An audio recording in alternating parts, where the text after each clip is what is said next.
The question is, we look at Judges in particular, and we see that Israel has failed to carry out the mission in the land and Israel's mission in the world.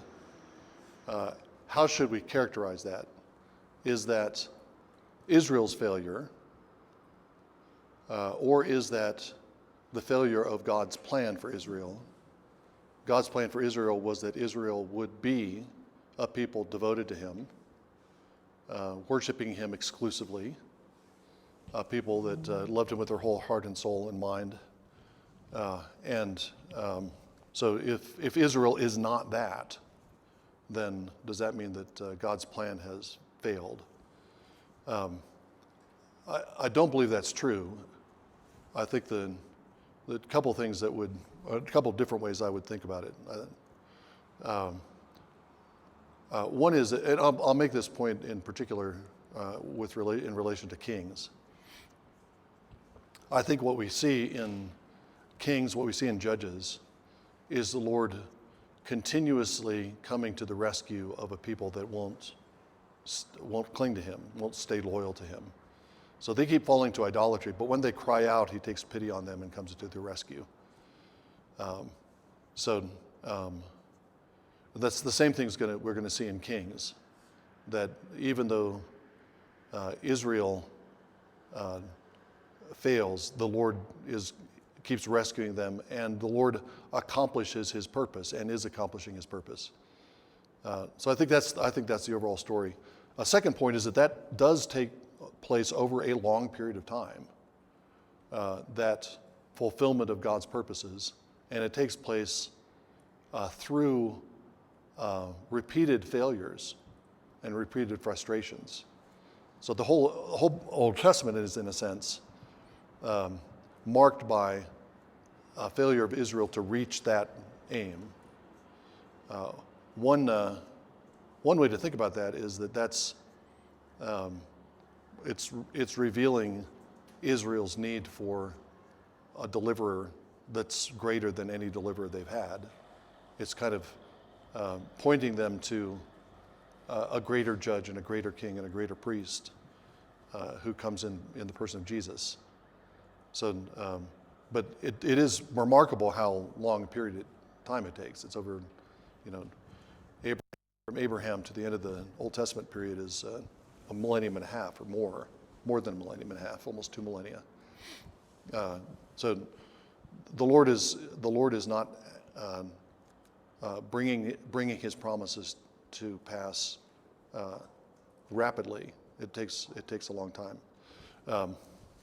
But God is still determined to have that people that loves him, trusts him, stays loyal to him, obeys him. And that's what Jesus is all about. Jesus comes to our rescue so we are forgiven of our sins. But Jesus also comes to give his Spirit so that those who walk by the Spirit fulfill the requirement of the law. That's what Paul says in Romans 8. So the whole purpose of the new covenant is to realize the purpose that God had for Israel in a new Israel. But that only happens ultimately through Jesus. So another way to say what my second point was, part of it is the exposure of the weakness of the flesh, to use Paul's terms. The whole history of Israel is it exposes the weakness of the flesh. And that a true Israel that serves God and is devoted to him has to be a creation of the Spirit and not of the flesh. The other particular passages that occurred to me when you asked that question was Romans 3, which I think Paul is asking exactly that question.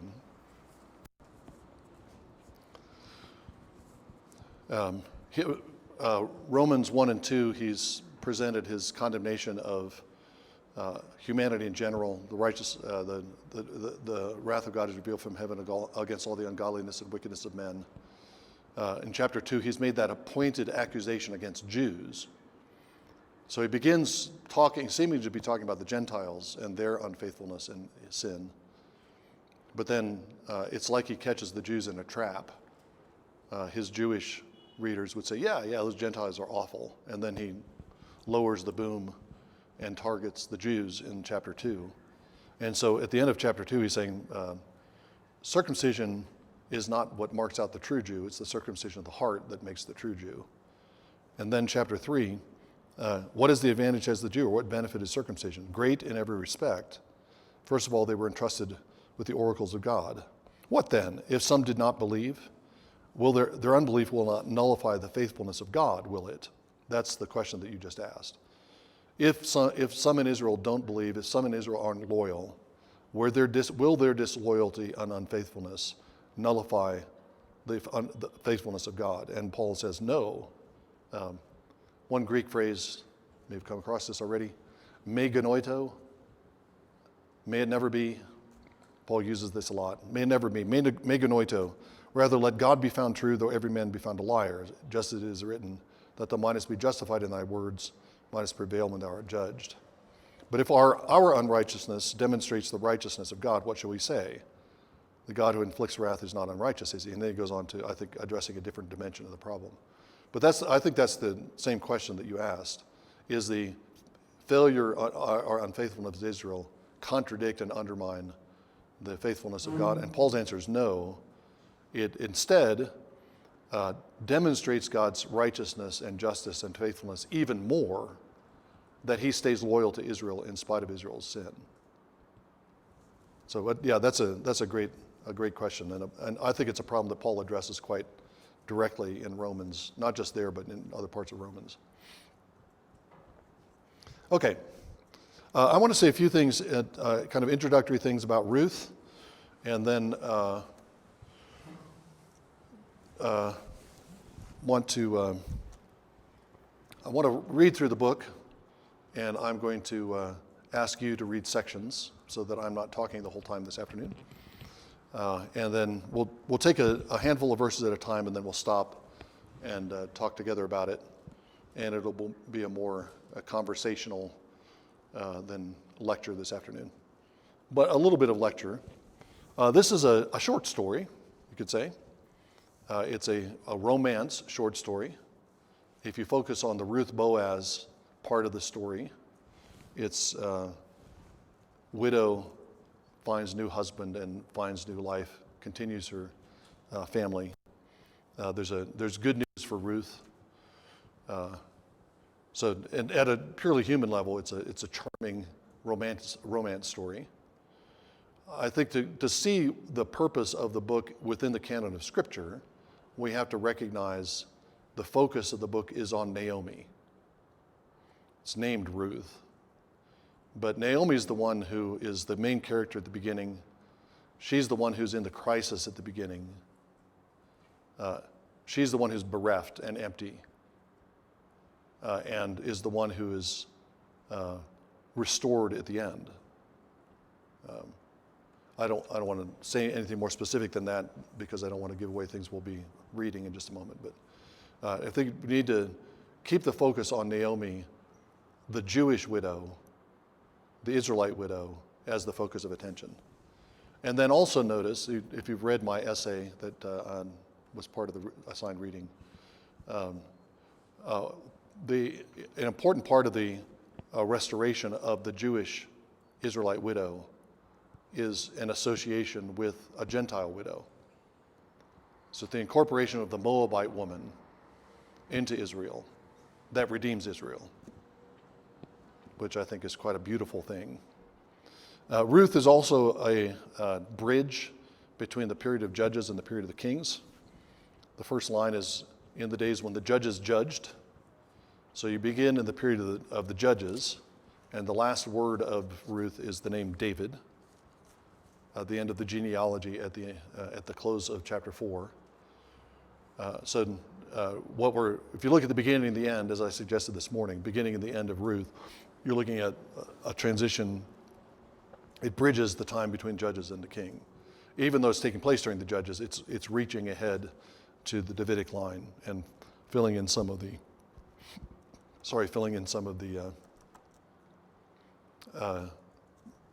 genealogy and the background to David's life and history.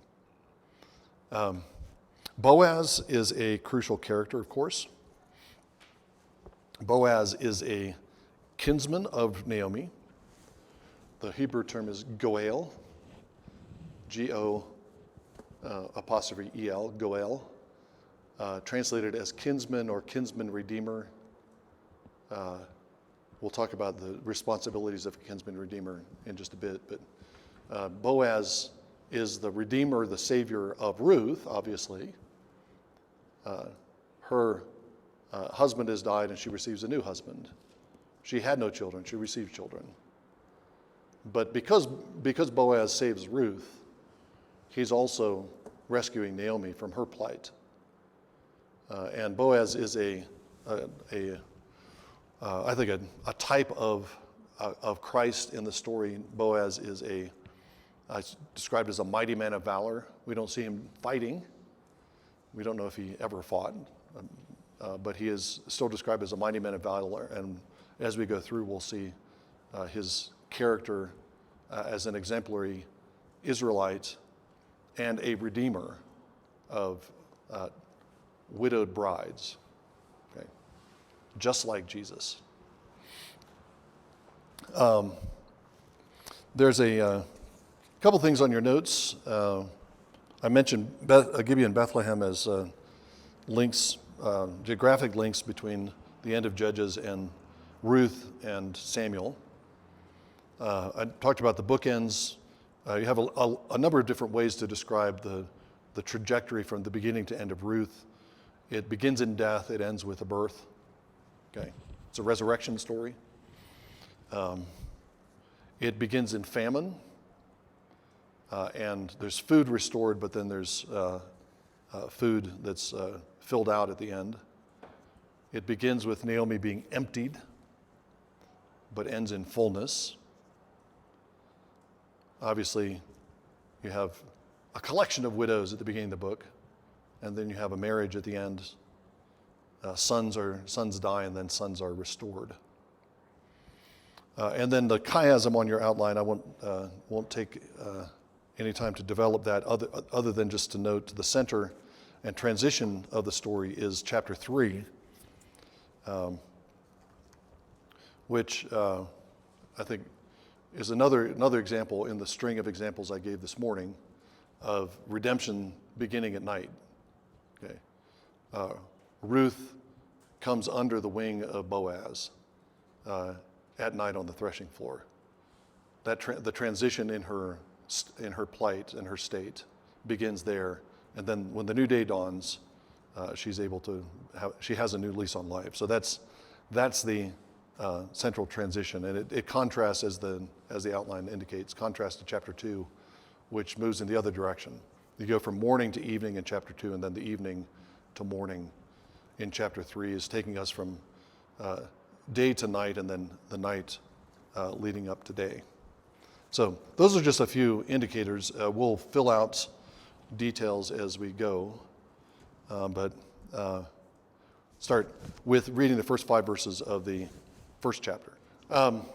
We open in the days of the Judges, but we also open with a famine in the land and a departure from the land.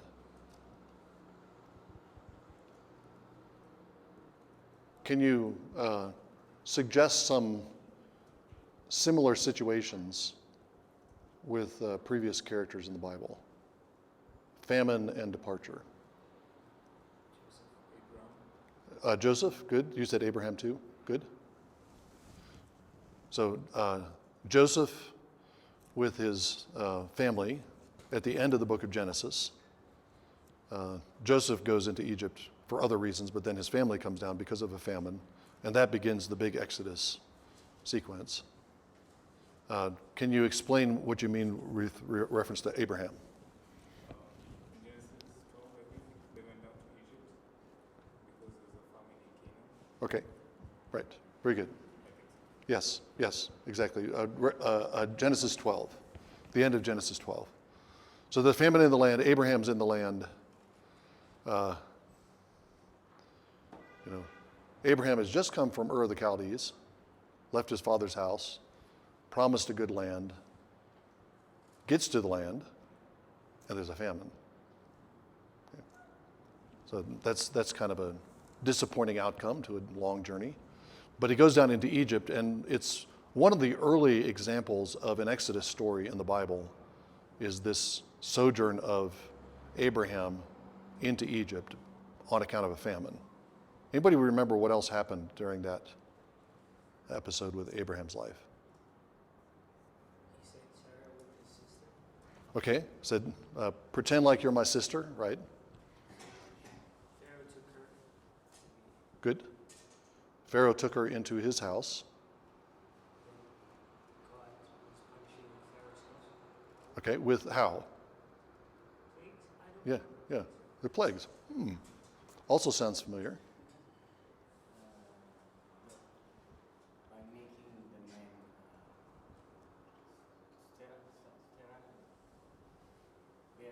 Pharaoh? No. I didn't hear. There was yeah. Oh, that's a later similar story in Genesis 20, where the women of the house of Abimelech are barren, right? It's unspecified plagues in Genesis 12. And then Abraham comes out.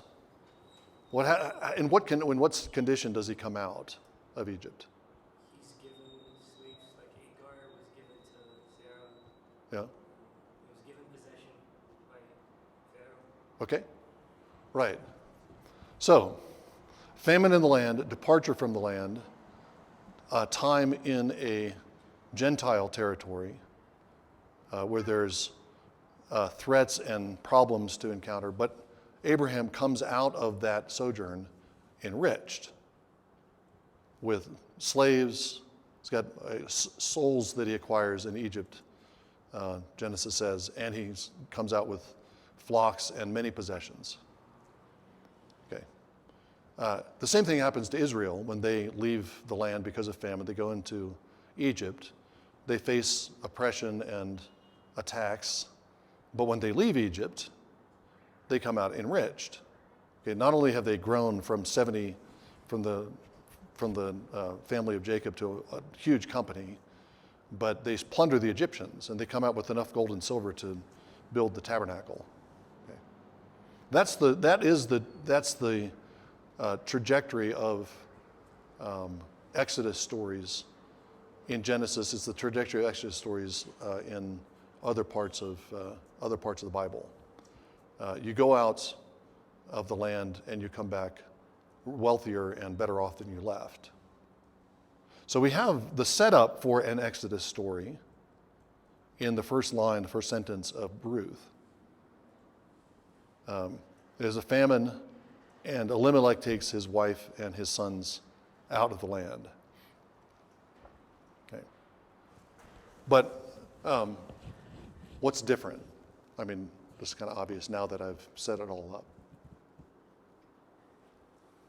She lost her son. Right. Israel goes to Egypt and they multiply. Naomi goes to Moab and her family gets smaller. Right. Death. There's death on the other side of the Jordan. Moab is just on the eastern side of the Jordan. That's where Israel camped before they entered the land, as we talked about yesterday.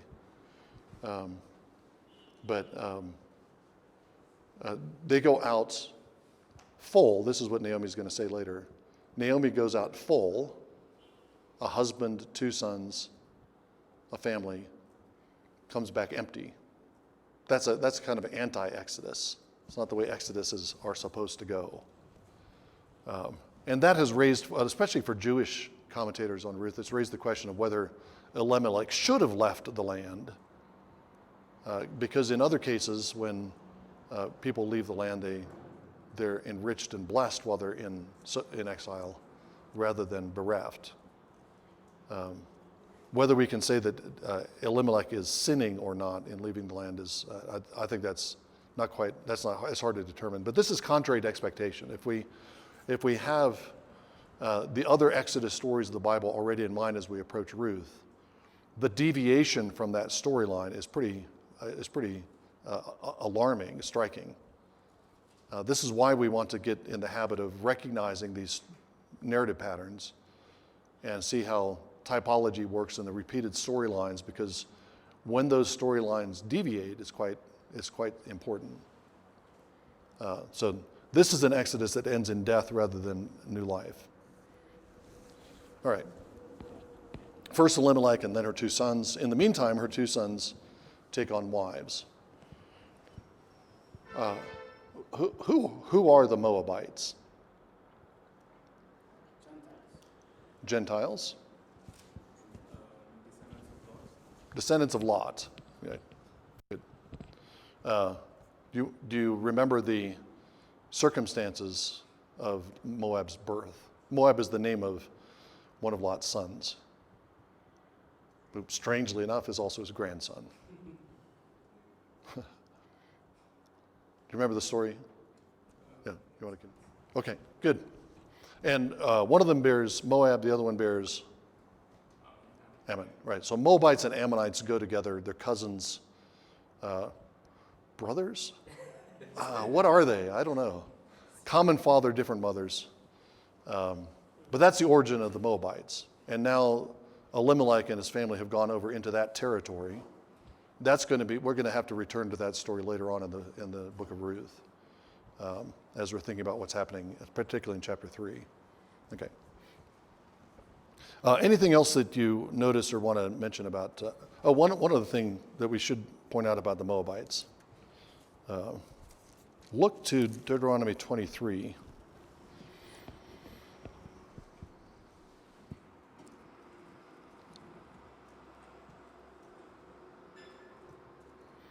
Uh, 23:3. No Ammonite or Moabite shall enter the assembly of the Lord. None of their descendants, even to the 10th generation, shall ever enter the assembly of the Lord, because they did not meet you with food and water on the way that when you came out of Egypt, because they hired against you Balaam the son of Beor, Pethor of Mesopotamia, to curse you. Okay, so that's the story that's being told is back in Numbers 22 through 24. Israel's coming through the land. They're coming close to the edge of the Jordan River on the east side. The Moabites want to stop them, so they hire the prophet Balaam, and try to curse them. Israel offered to pass through the land of the Moabites and Ammonites peaceably if the Moabites and Ammonites would provide for them as they went through. They wouldn't. They said, we're not going to pillage anything, but give us food and drink. Let us use your wells and so on. And Moabites and Ammonites refused. So there's a 10-generation moratorium on any Moabite or Ammonite being a member of the assembly of the Lord. So that has to do with full participation in the life of Israel. It doesn't necessarily have to do with a Moabite living in the land of Israel, enjoying some of the benefits of living in the land of Israel, but it does exclude them from a full participation in the life of Israel. Okay, yeah.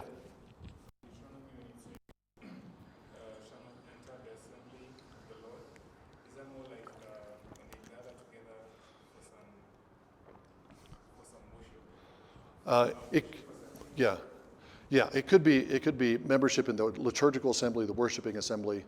It could also have a political connotation that they're not allowed to be full citizens, as it were, for 10 generations. Okay, Brian, would you read from verse 6 to verse 14 in chapter 1? So I didn't mention this at the beginning, but this is another overtone in the opening section. What does the name Bethlehem mean? House of bread. So the story begins with a famine in a house of bread. Probably means that Bethlehem, surrounding areas, was a fertile territory where they produced grain. Now there is bread again in Bethlehem, and so Naomi returns. And just as a literary note, note how many times the word return is used in the verses that Brian just read. They heard that there was bread in the land, so they returned to the land. Naomi says, you should return to your home. No, we'll return to the land with you. There's returning, but the word is being used in both directions. Sometimes it means return to Israel. Sometimes it's Naomi urging her daughters-in-law to return to Moab and to settle down there and live their lives there. Okay. What do you think of Naomi's complaint here? Have I yet sons in my womb that may be their husbands? I'm too old to have a husband.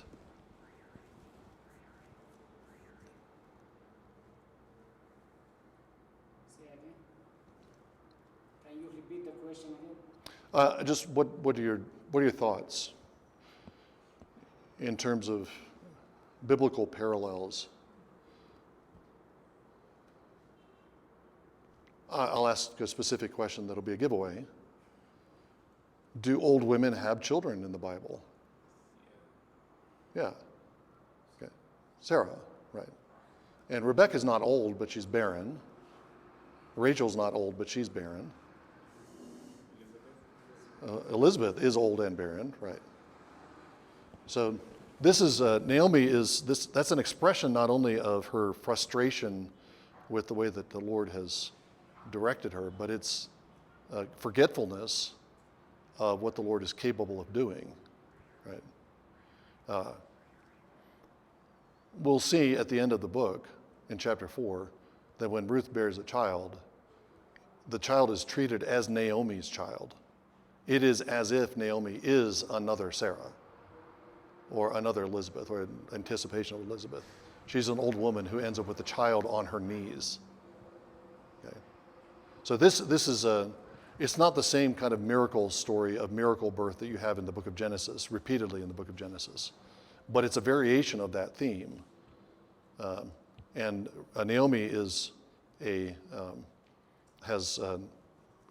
she's kind of lost her faith in the God of Abraham. She's having a crisis of doubt in the God of Abraham, because if she remembered the God of Abraham as a God who raises the dead, Paul says that in Romans 4, talking about the story of Abraham and Sarah. But you get that from the story of Abraham. He's nearly dead. Well, he's old. He's got decades more. But his wife has a dead womb. She's old. And out of two dead people and a dead womb, the Lord produces a child that carries the covenant. That's the God of Israel, right? The God of resurrection.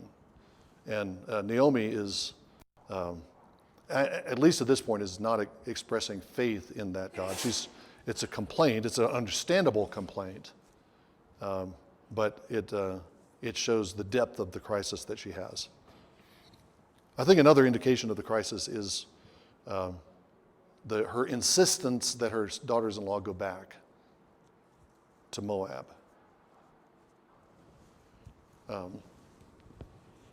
This is it's kind of reverse evangelism. Don't go with me. I've got nothing to offer you. I can't give you a husband. We've got a better God over here in Israel, but you could have a better life with the gods of Moab if you went back to your home. Don't come with me. Don't come to the land. Okay. And Orpah accepts the inverted evangelism and returns home. But of course, Ruth doesn't.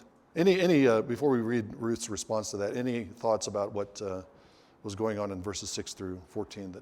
Yes, I think that the setting in the time of the judges, I think, supports that idea. That is one of the disciplines and judgments that the Lord threatens to bring on Israel in Deuteronomy 28. Jeremiah summarizes the judgments: sword, famine, and pestilence, invading armies, famine, and disease. And Jeremiah thinks of those and predicts those as a kind of a combination of judgments. So whenever you see famine, I think you should at least ask the question: is this a setting where famine is a discipline? I think in this case it is, because It's the period of the judges when everyone does what is right in his own eyes, and there is no king in Israel. Yeah, that's a good question. Possibly. I think there are occasions in Scripture where the Lord has compassion on the distress of his people, even if they haven't fully repented. So I'm thinking into the book of Kings, where during the reign of Jeroboam II, near the end of the history of the northern kingdom, and Jeroboam II is just another wicked king in Israel, but the Lord had compassion on Israel because they were the people of because of the covenant he made with Abraham, Isaac, and Jacob. He had compassion on Israel and expanded the territory. Jeroboam had a very successful reign in terms of his political life. And it was because the Lord had compassion on them, but not because they were repenting. So there are occasions when the Lord gives relief, even though Israel hasn't repented. I think the more normal scenario is that the famine drives them to distress and repentance, and the Lord responds to that repentance. Okay, Sammy, could you read the last part of chapter 1, please? From verse 15. Yeah. Just to reinforce the point I made about Naomi's inverted evangelism, she explicitly tells the two daughters-in-law to go back to their people and their gods. So she's embittered against, not just embittered by her lot in life, but embittered against Yahweh. You might have better luck with another set of gods. Okay, a famous passage in Ruth's devotion to Naomi, her response. Any observations about what Ruth says in verses 16 and 17? She's going to be devoted to the God of Naomi in spite of the circumstances that Naomi's in. Okay. I mean, imagine that faith, and I think Faisal's right that it means that Ruth understands something about the Lord. That if she clings to Naomi and to Naomi's God, that her state of her life will not be a living death forever. She knows that the Lord will bring life, new life to her. But in the circumstances, she may trust that that's the case, but in the circumstances, there's no evidence of that. Okay. She devotes herself to a woman who has nothing. She goes back to the land. She doesn't even have her land, whatever land they had. She has no husband or sons.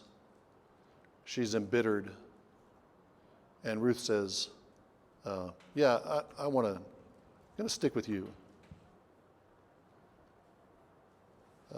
It's a tremendous act of faith for her to want to be with Naomi's God under these circumstances.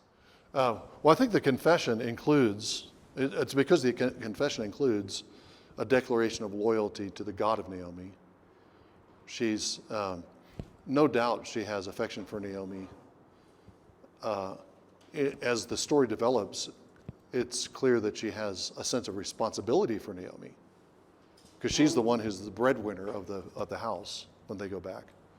So I think those are elements, but she puts it in theological terms. She wants Naomi's God to be her God, even though Naomi doesn't seem quite sure she wants her God to be her God, but Ruth does. So I don't think those two things are opposed to each other. I think they're probably both motivations. Yeah, very good. Two Gentile women who want Yahweh to be their God. And the Rahab's story is not quite visible in Ruth, but it's hovering around. Boaz is a descendant of Rahab. If you look at the genealogy of Well, let's see how the genealogy goes in. If you look at the genealogy in Matthew,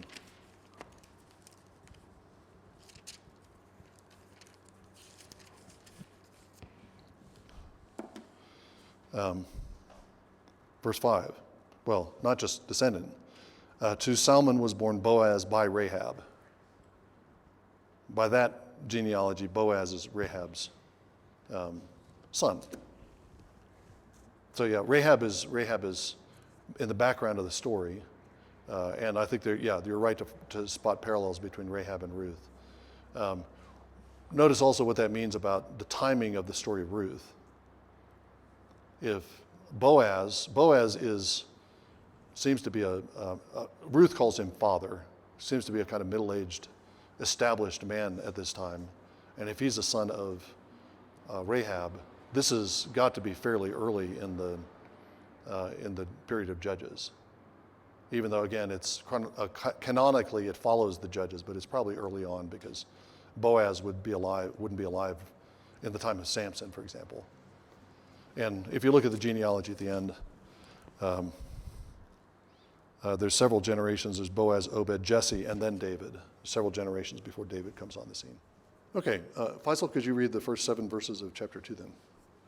Okay, thank you. What do we learn about Boaz?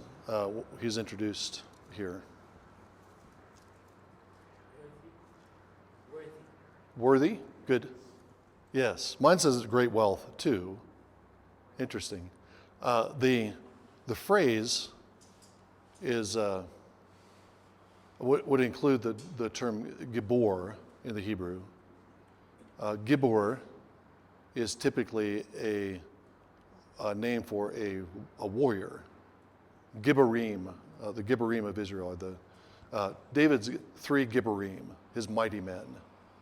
He has 30, and then he has 3 that are his closest associates, but he has 30 mighty men.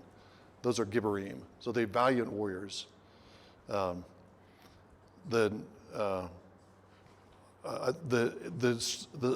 context in Ruth doesn't indicate, as I mentioned, that Boaz is involved anyway in military life. Possibly was, but we don't see him doing that.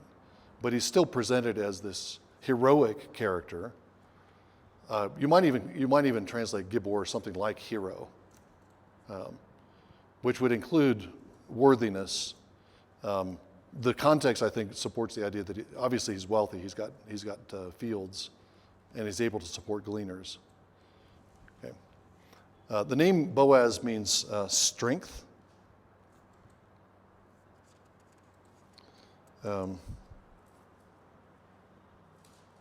Make sure I get that right. It's got the root strength in it. But the last part, the as part, is the word for strength. What's that? Swift? Is that what it says?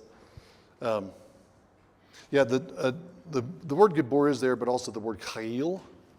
Chayil sometimes means, that's the word used for wealth and property. So he's a mighty man of property, or mighty, with all those connotations. He's defined, of course, in terms of his relationship with Naomi.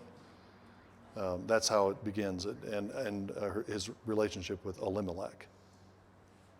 Okay, and that's going to be important given the fact of the institution of the Goel, which is the kinsman redeemer. That term Goel is not used yet, but we'll talk about it in just a moment. What is gleaning? What is Ruth doing? Right.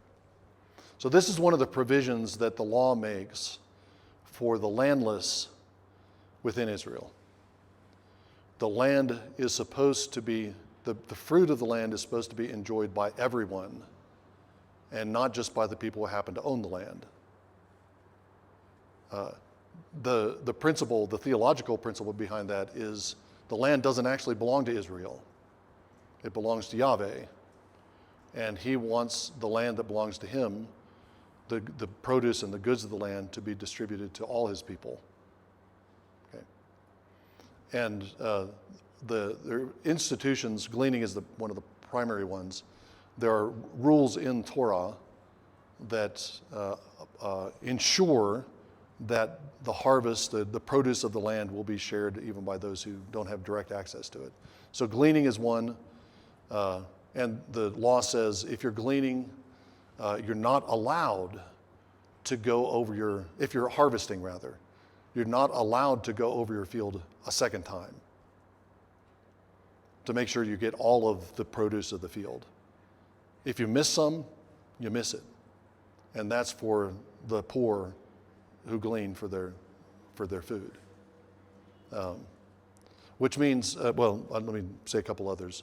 If you have a vineyard, you harvest the grapes from the vineyard, but you're not allowed to go over it a second time. You have to leave the grapes that are left after an initial harvest for the poor.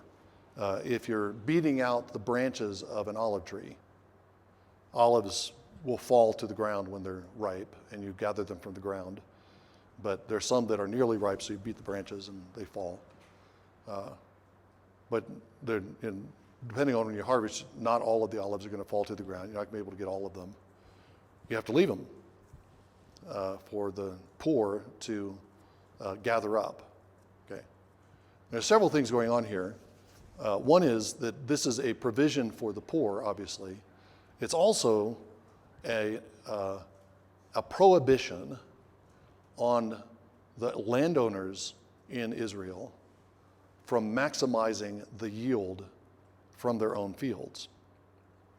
They could get more from their fields if they could go back over and collect the dropped stalks of grain. Or another rule has to do with harvesting to the corners. You're not allowed to go all the way to the corners of the field. You cut the corners. That is, you do a curve around the corners, and the corners are for gleaners. You could get more grain out of the field. You could make more money if you were carting all the way to the corner of the field, but the Lord doesn't allow it. Okay, so it's a provision for the poor. It's also a curb on those who are landowners from squeezing the most that they possibly can out of their productive assets. Another interesting thing here is the way that the poor access these goods. It's not that the landowner gathers up all of the harvest, the whole field, and then takes a basket over to a poor person's home and shares it. Right? The poor person has to be out in the field, becomes part of the harvesting team. Gleaning is perhaps it's more tedious than harvesting.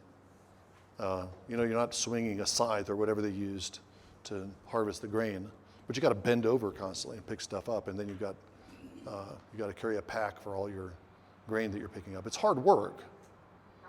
So they're not getting a handout, which is an interesting way to design things.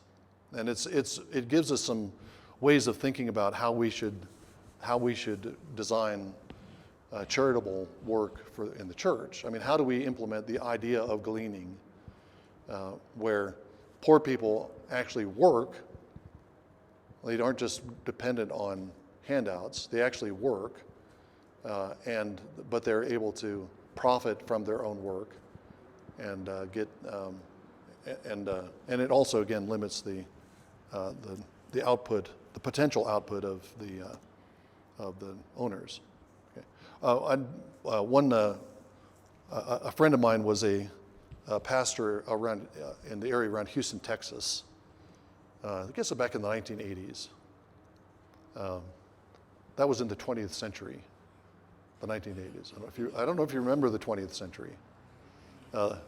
But Houston had the oil industry collapsed, and it had a huge economic crisis in Houston. And my friend was a pastor in a nearby town, and he was trying to think of ways to help people who had been suddenly put out of work.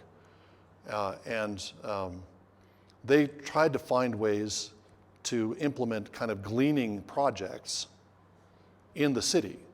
Like, they don't have fields in Houston, so they can't send them out in the fields to get food directly. but they sent them out in garbage collection projects. And then because when they came back having done the work, they're giving them some kind of food handout. But they're not just handing it out. It's not just a free kitchen that's handing out food without any labor. I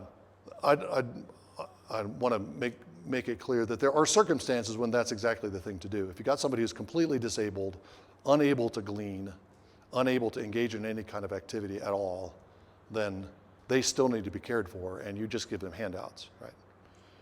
But there are provisions in the Bible where able-bodied people who are poor are not allowed to just take handouts. They're supposed to put their bodies to work, and their labor is supposed to be part of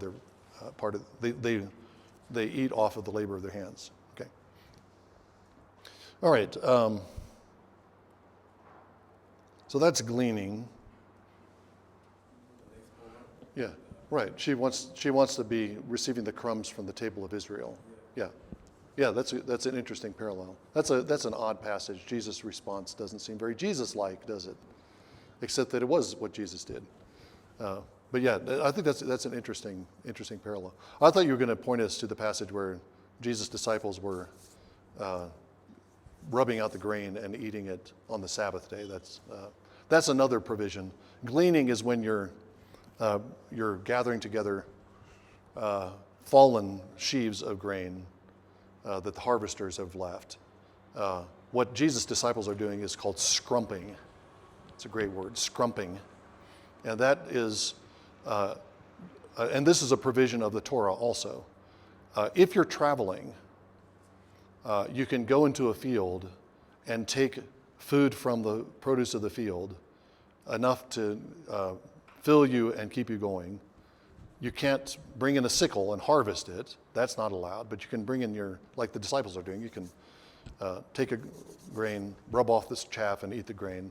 I think there's scrumping rules for vineyards too. You can take grapes.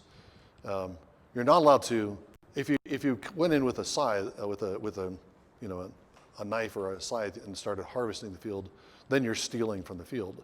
But the field is not just for the owner's good. The field is for the good of the owner, his family, his household, people that he's selling grain to, and also for people who are too poor to buy the grain and don't have any land of their own. The produce is also for them. Okay, one last point on all that stuff about gleaning. Those laws about those provisions for the poor are unusual in ancient Near Eastern societies. A study by a scholar named David Baker about wealth and poverty. It's called Tight Fists and Open Hands, Wealth and Poverty in the Torah. And he does some comparisons of the Torah with the Code of Hammurabi and some other ancient Near Eastern law codes. And he says where Israelite laws differ, it's always to the advantage of the disadvantage. So there's nothing like Sabbath laws anywhere else. And the Sabbath laws require Israelites to let their slaves have a day off.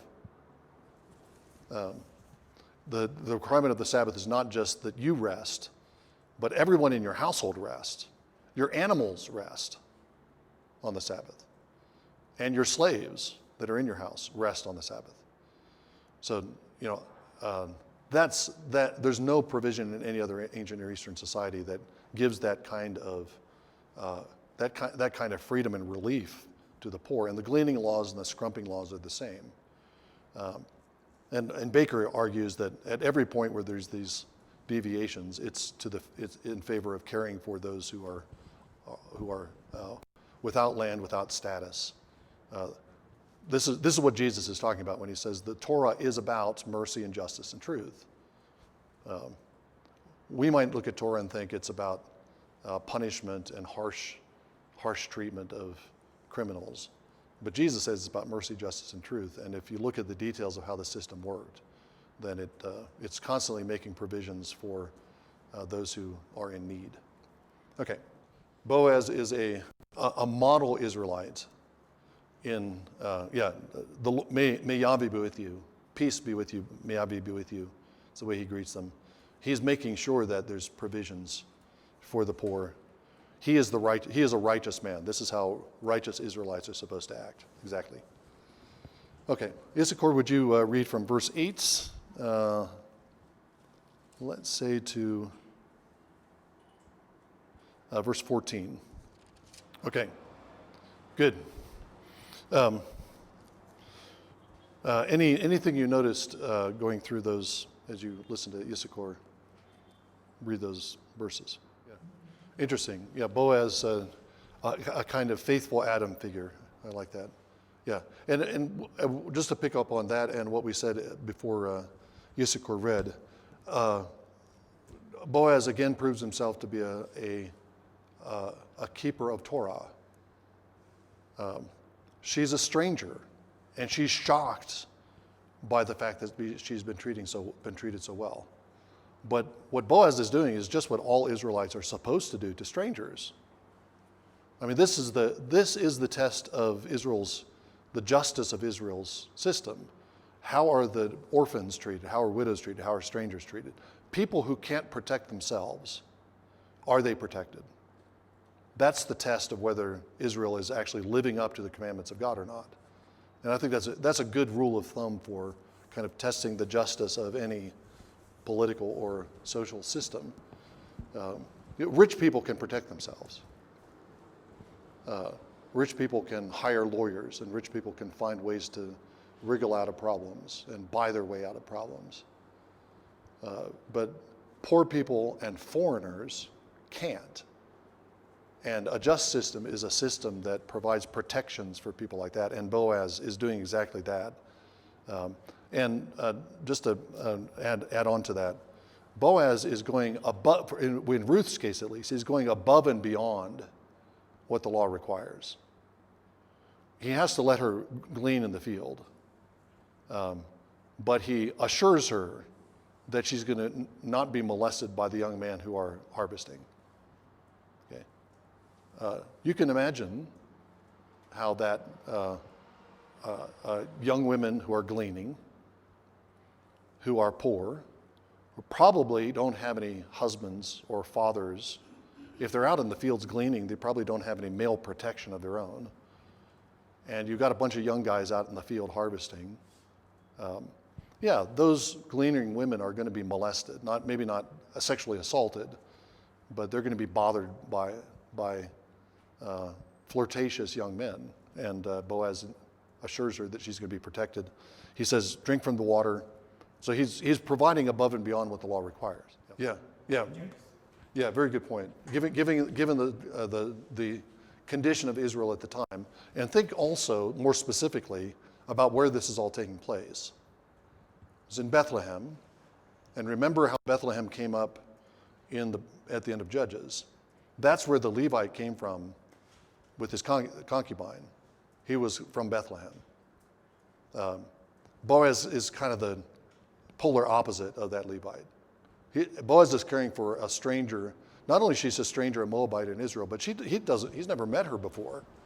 But because he knows that she's cared for Naomi, he's wanting to protect her. So there's a righteous man in Bethlehem, and at the time it's like a righteous man in Gibeah. Are there any righteous men in Gibeah? Well, eventually there are. Saul is a righteous man, at least initially. But at the time of the Judges, that Gibeah is a Sodom. Okay. Anything else that you noticed? I do have one question I want to throw out. Two things I wanted to point out, actually. Verse 12. This is a blessing from Boaz to Ruth. May Yahweh reward your work and your wages be full from Yahweh, the God of Israel. Surely he means not just material wages. He wants her to receive blessing for the loyalty she's shown to her mother-in-law. And then under whose wings you have come to seek refuge.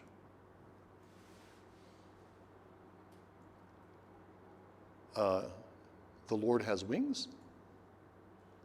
That's what it seems to say, right? That is what it says. How does the Lord have wings? I brought you out as on eagle's wings. Right.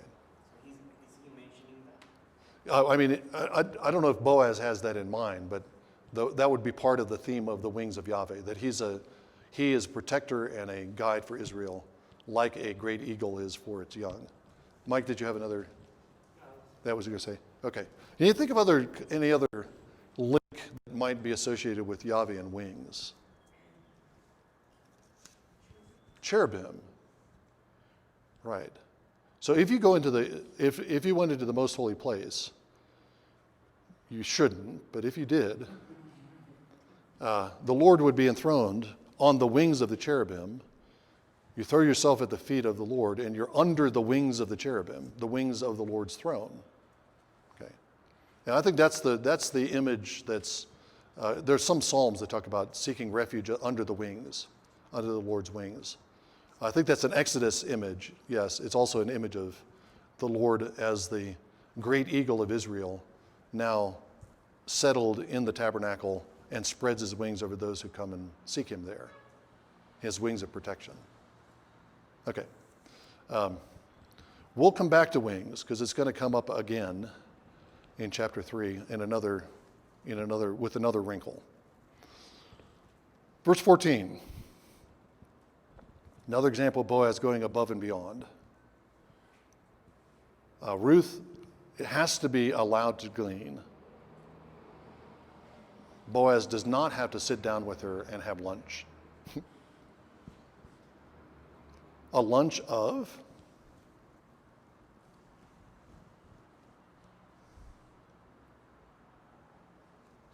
What is he offering her? What was that? Well, you have vinegar, yeah, so a kind of wine. Yeah, this is those sacramental bread and wine foods that we talked about this morning. Okay. You want a picture of Boaz as a type of Jesus. Jesus presiding at table, sharing bread and wine with a foreigner, a foreign woman. That is the gospel, right? Jesus has come to welcome Gentiles to his table and to have table fellowship with them and to feed them with bread and wine. He's made Gentiles, not just Jews, his bride. Yeah, lovely little vignette of Boaz as the true husband of this widowed Moabite who's providing her. So they're not married. They're not yet even on the way to marriage. But there's already this little hint of a marriage supper already there in chapter 2. All right, Emmanuel, do you want to read from verse 15? Read the rest of chapter 2, please. So this is the close of that day of gleaning when she first encounters Boaz. I forgot to mention this earlier in the passage, but it says, she happened upon the field of Boaz.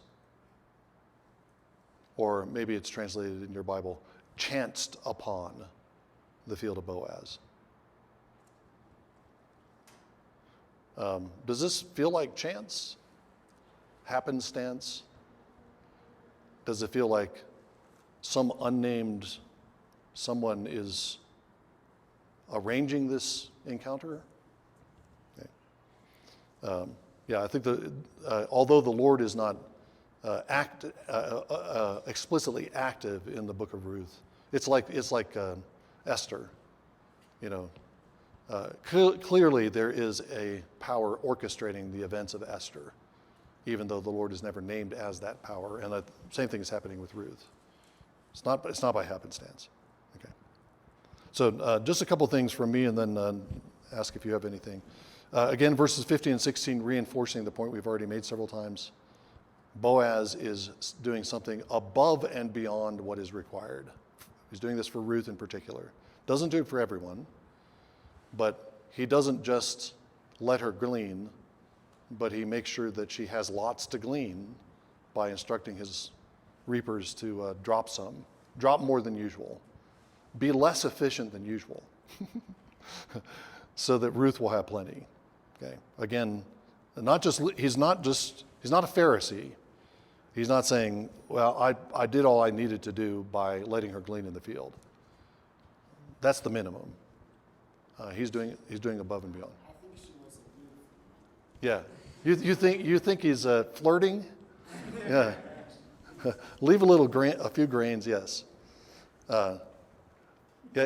I think he's genuinely doing it for the sake of Naomi, his relative. But yeah, you kind of suspect that there's an attraction, that he's noticed her as a woman, not just as the daughter-in-law of Naomi. Yeah. That's never said, but it's. I think that's a proper inference. So she goes back to Naomi. She beats out the grain, has lots of grain from a day's work, and then reveals that she's been working in the field of Boaz.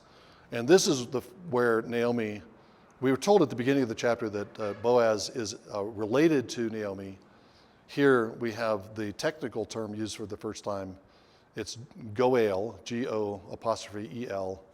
It's translated as Redeemer. I think that's the way it was translated in Emmanuel's translation.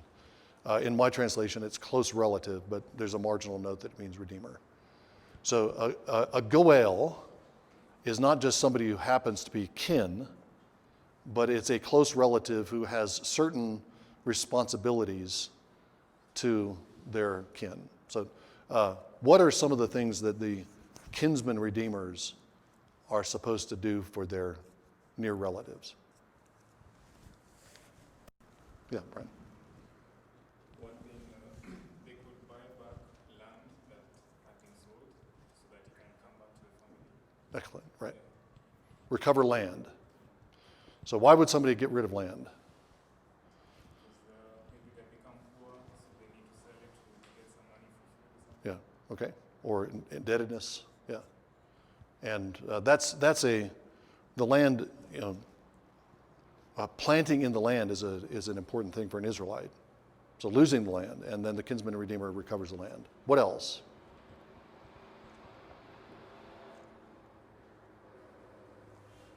Support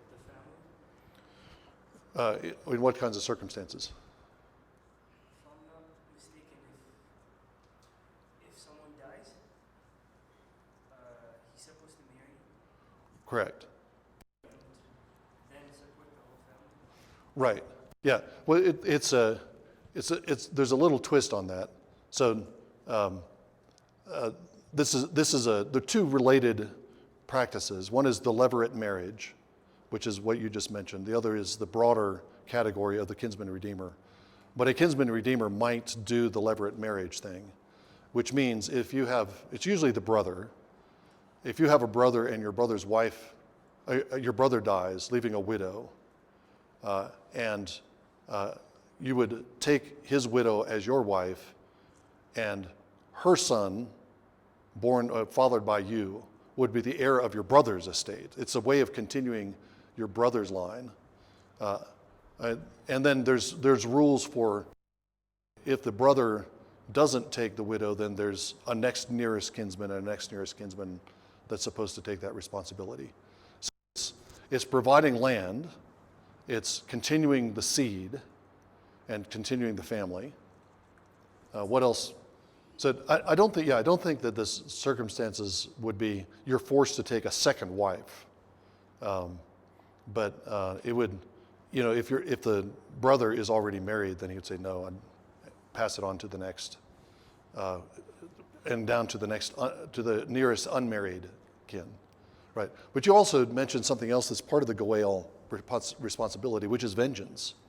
So the kinsman redeemer also avenges the killing of a relative. If somebody kills your brother, then if he kills him deliberately, murders him, you're responsible. You're the executioner in Israel, and you're supposed to take vengeance. If he killed him accidentally, he goes into the city of refuge that we talked about yesterday. But if he comes out of the city of refuge and doesn't stay there until for the period of time he's supposed to be there, then you still have to go after him. And this is not I don't think this is motivated by blood vengeance. It's a way of cleansing the land. And the kinsman redeemer who's taking vengeance for the murder is an agent of the land and of the Lord to purify the land with the blood of the one who shed the blood. Yeah, right. There's a couple other circumstances when the goel would be, other things that the goel does if a near kinsman sells himself into slavery, he goes into slavery. He might have to do that because of he's impoverished. Or he might have committed a crime and he can't pay off the penalty. So if you can't pay off the penalty in ancient Israel, the victim of the crime is still repaid, but he's repaid by your service. You become his servant for seven years and then you're released. Or if you become indebted and you can't repay your debts, the kinsman redeemer can pay off your debts. Or sometimes indebtedness leads to slavery. If you are indebted, you can't pay off the debt, and you become a servant of the person to whom you owe the debt until that's paid off. But the kinsman redeemer can pay it off for you. So kinsman redeemers are restoring land, restoring a family line, saving people from slavery, releasing people from debts. Okay. The translation of goel as redeemer, I think, is a very good translation because the goel is doing all the things that a savior does, a redeemer does, and taking responsibility. The kinsman redeemer who's paying off a debt is expending his own funds to redeem his brother, his kin. So that's what Boaz is. He's a near kinsman, which means that he is in the position where he might be able to provide for the restoration of the family of Elimelech, the restoration of a family line for Elimelech, the restoration of property for Elimelech.